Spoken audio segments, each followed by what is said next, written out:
interwebs, it's Nascarly here with a post-race report.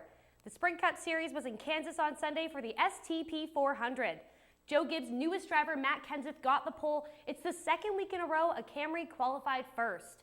Kenseth also set a track record with a 28.1 second lap. Last week's winner, Kyle Busch, picks up a fifth-place starting position. Jeff Gordon starts at the back of the pack after wrecking during qualifying. But that isn't the end of Hendrick Motorsports' woes. Jimmy Johnson gets the best position of the team, starting 21st. Dale Earnhardt Jr. starts 23rd, and Casey Kane 27th. Carl Edwards picks up a second in qualifying, and teammate Ricky Stenhouse Jr. is just behind. With only a limited Sprint Cup schedule this year, Sam Hornish Jr. makes an impression in fourth.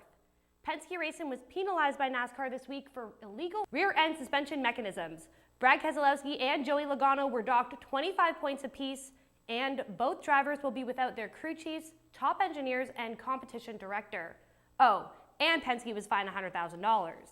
Keselowski starts 33rd, while teammate Joey Logano fares a bit better, starting 22nd. Green flag is out, and boogity, boogity, boogity, let's go racing, boys. Matt Kenseth takes the lead, but it isn't long until the first yellow flag is out. Kyle Busch spins 5 laps in. Kenseth takes the lead again on the restart. 31 laps later, Dave Blaney wrecks, ending his day and bringing out the second caution. Brad Keselowski pits too soon and has to make a pass-through penalty. That isn't the end of the yellow flag. Lap 88 brings out caution 4. Elliott Sadler spins in turn 4 and wrecks his car. Kenseth makes up for his teammate's wreck, leading the first 100 laps. Well, not quite. Lap 113, Kyle Busch gets a weekend sweep at Kansas. A wrecking sweep. The caution flag is out for Busch, spinning into the wall and taking out former teammate Joey Logano. Busch also wrecked his KBM Tundra in the truck race on Saturday. No hard feelings from Joey to his former teammate, though. I seen him get loose and get up to up against the wall, and I thought initially he was going to come back across the track, and then he slapped the wall with the right side. I'm like, okay, he's going to stay up there. So I committed to gunning it and get by him on the bottom, and then he came back across it. Martin Truex Jr. gets the best of caution 5 and leads the field on the restart. Truex Jr. leads for 50 laps until another Gibbs car brings out the yellow flag. This time it's Denny Hamlin's substitute driver. Brian Vickers spins in turns 2. He had a top 10 finish for Gibbs last week. Only 5 laps later, caution 7 is out for the biggest wreck of the day. Marcus Ambrose gets loose and spins on the backstretch. Sam Hornish Jr., Casey Mears, and David Gilliland are the victims. Ricky Stenhouse Jr. leads a season-high 21 laps before another caution comes out for debris.